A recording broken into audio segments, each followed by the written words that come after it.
on Sportsmanlike Podcast. Trust me, you're going to want to listen back to the first hour, but the first 5, 6, 7 minutes. Last night's recap. Just going to leave it at that. And I don't mean sports. I mean what the three of us did last night. Go back on the podcast and listen as we are live from New Orleans, brought to us by GNC so you and mean Verizon. You can go on the podcast and back that thing up. I think we should always refer to the podcast as go back that thing up on the podcast. Go back that thing up on the podcast. Yeah. Back that thing up to the side. The irony of this is those listening right now on the podcast will not actually hear the music that is being played. It literally goes with everything. That run that thing to the side with Jerry Jones goes with everything. It might be my favorite soundbite in the history of the NFL when Jerry Jones said, we're going to run that thing to the side. That's an interesting question. You can tweet at us at @OnSportsESPN. Favorite soundbite in NFL history. Oh, man. It goes with everything. Run that thing to the side. It's it so goes good. with everything. Back that thing up and run it to the side. Wait, is that better than, I'll give you a couple of sound bites that are just coming to mind in NFL history. On to Cincinnati has to be on there. But that's not as funny. Okay, all right, I'm just throwing up. I didn't plan for this. How about, I'm just here so I don't get fined? That was pretty good. That was very good. How about when... And that's applicable in a lot of situations. Just like run that thing to the side. 1,000%. Yeah. I don't know how to say this, but when Jim Tom Sula took the presser and...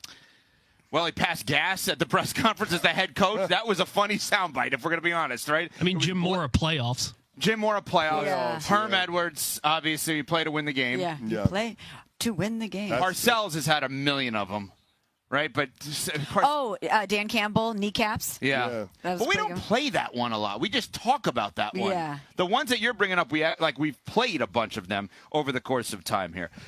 Anyway, this is Unsportsmanlike with Evan, Canty, and Michelle. You were going to see Damian Woody in our studio at the Seaport coming up in a little bit, high above the Heineken River Deck at Pier 17. Smalls is going to hate what's going to happen here because as we are heading towards potentially 3 in a row for the Kansas City Chiefs, right, there's a chance on Sunday they win 3 in a row. Smalls, you may have to think about the 4 in a row. Oh, boy. Andy Reid yesterday discussed, not this season, but next season, as to whether or not he'll be back. I enjoy teaching, so I don't get caught up too much on all the stats and all the records and all that stuff. But I enjoy being around the guys. I enjoy football, the game. You can't put in the hours that we do and not enjoy it. I love the game. Yes, I'll be back. I'm glad he's going to have me back. I mean, yeah, I think they'll have you back. Just a gut feeling on that one. Should we be talking about 4 before we even get to 3 here? Let's talk about 3 first. But Smalls, whether or not the Chiefs win this game on Sunday, we're going to be talking about them being a favorite to win next year because of who's under center and because of who their head coach is. And let me be clear, 4 in a row because they would have won 4 together if they win this year. So correct. 5. But he's going for his 4th. See, when you have that announcement, you have Travis Kelce saying he's going to be back. He's going to be back. Mahomes going to be back. They have not won, obviously, on Sunday. I'm just saying, we're not far from talking about 4 in a row with this news yesterday.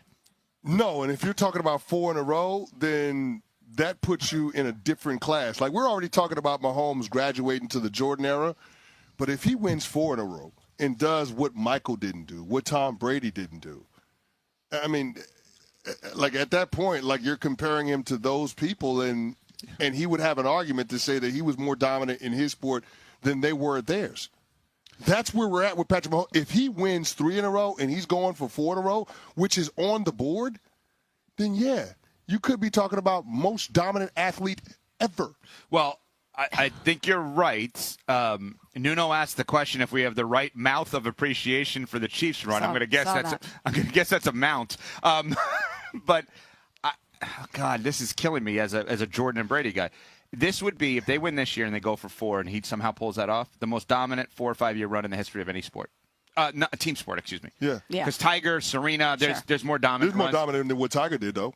Like, I mean, as great as Tiger was at golf. Oh, we're now going to go individual. He's more dominant than individuals? As great as Tiger is at golf. Think about that. 4 straight championships. That's insane. In a sport that's designed to have parity. They've made a mockery of it. And when you're in the conference that has all of the quarterbacks that we consider to be the guys that should be able to take this Chiefs team out, you beat Lamar consistently, Burrow most of the time, Allen consistently in the playoffs. So it's not as if they're in the NFC, which we view as maybe the weaker of the two conferences when it comes to quarterback play. So we can't even use that as an excuse. And look at the division they're in too. All the amazing coaches that are in their division. Nothing matters when it comes to this Chiefs team. No doubt about it. And just thinking about it from this aspect, when we compare team sport athletes to individual sport athletes, there's so much more that can go wrong and so much more that should be out of your control if you play in a team sport versus if you're in an individual sport, right? If you have a bad day at the office as a golfer, you only have you to blame. If Patrick Mahomes goes out there and loses a game, it might not necessarily be his fault. It could be defense, special teams, whatever, somebody fumbling the ball, turnovers. It could be any number of things. The fact that even though there are those variables that can work as negatives against him, he finds a way to overcome.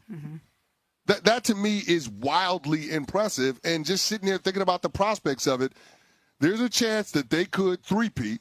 I mean, there have been 9 Super Bowl rematches. 6 of those 9 Super Bowls were won by the team that won the previous matchup. So it's on the board that what we saw in Super Bowl 57 could repeat itself in Super Bowl 59. And Patrick Mahomes, after he three-peats, holds up the trophy and says, we're not done yet. That's entirely possible. And yesterday gave Mamo to say that. Yeah. Because there's information to back that up. Absolutely. But if they three-peat and then we turn the page and start talking about 4 in a row, we always go to Mahomes. He's inevitable. He's the goat in waiting, and is now that even not a thing? Is he in waiting anymore? That's what I was going to say. Is he the goat, period?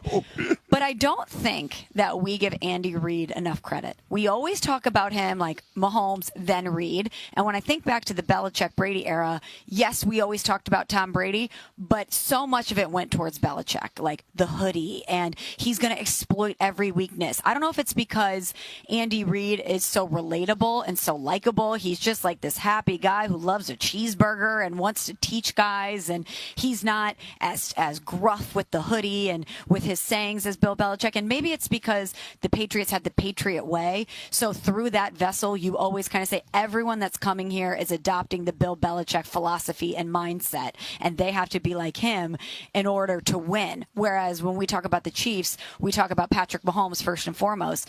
But Andy Reid is 4th in all-time victories. He is going for his 4th Super Bowl. On Sunday, he's going to pass Bill Belichick with 45 playoff appearances for the most in history. He has a .583 winning percentage as head coach of the Eagles, .730 winning percentage as the head coach of the Chiefs. We're talking about a guy, if they do continue to run it back, that's going to be considered the greatest coach in the history of this game. He's going to have a lot of records, including probably the all-time wins record, and yet we don't lead with him enough. The fact that everybody on this team has to do their job, they have to stay mentally locked in, pull the rope the same way, not get distracted by all of this, that is directly attributed to coaching. And I think we need to, it sounds crazy, but I think we need to give Andy Reid more flowers. I think it's everything you said is fair, and I have a theory as to why we